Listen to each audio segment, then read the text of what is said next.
नमस्कार पिंपरी चिंचवडकरांनो, आपण आत्ता मोई फाट्याला आहोत, जिथून पिंपरी चिंचवडकडनं मोई गावामध्ये रस्ता जातो.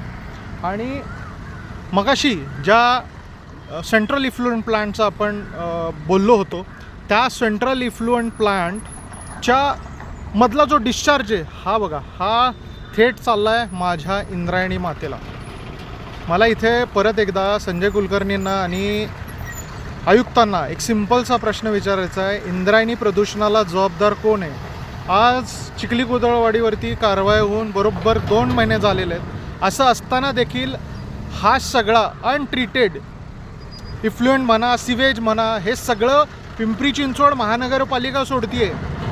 आणि आजच आपण IPC 277 आणि वॉटर ॲक्ट 1974 अंतर्गत पिंपरी चिंचवड महानगरपालिका आयुक्त आणि पर्यावरण विभाग प्रमुख यांच्या दोघांवरती भोसरी MIDC किंवा चिखली पोलीस स्टेशनमध्ये आपण एक लेखी पोलीस तक्रार करतोय कारवाईसाठी.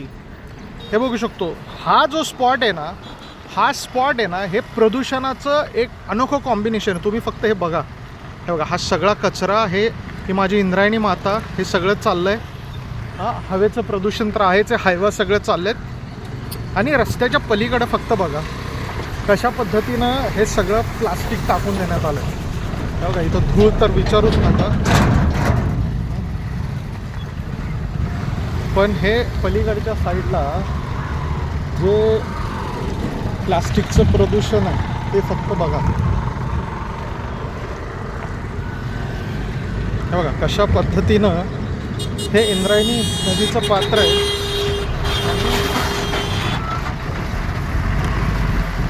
हे कंटिन्युअस RMC प्लॅन्टच्या गाड्या इथं असतात आणि अक्षरशः सहन होत नाही एवढी दुर्गंधी आहे. हे फक्त बघा, हे पिंपरी चिंचवड स्मार्ट सिटी जी माझी वसुंधरामध्ये पहिली येते. आत्ता स्वच्छ सर्वेक्षण चालू आहे आणि ही इंद्रायणी नदीकाठची अवस्था आहे. शेखर सिंगना परत एकदा विचारायचं आहे, हे तुमचे म्युन्सिपल कमिशनर म्हणून हे तुमचं खरं तर कर्तव्य आहे हे सगळं व्यवस्थित करणं. ते न करता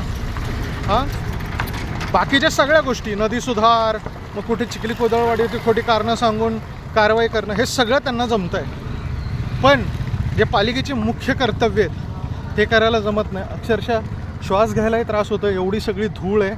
आणि हे इंद्रायणी नदीचं प्रदूषण परत एकदा पलीकडे जाऊन पण हे बघा, फक्त बघा, कारण आपण काहीच करू शकत नाही. अनेक तक्रारी, शेकडो तक्रारी याबाबतचे ईमेल्स आणि हे सगळं, हा सगळा अनट्रीटेड सिवेज हा इंद्रायणी नदीला थेट जाऊन मिळतोय. NGTला देखील तक्रारी केल्या, सगळं केलं. हा फक्त कचरा बघा, हे बघा धूळ,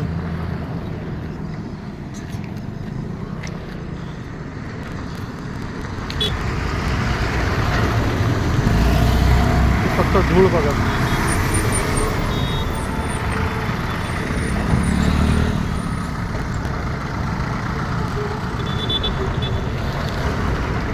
आणि हे इंद्रायणी नदीचं प्रदूषण बघा.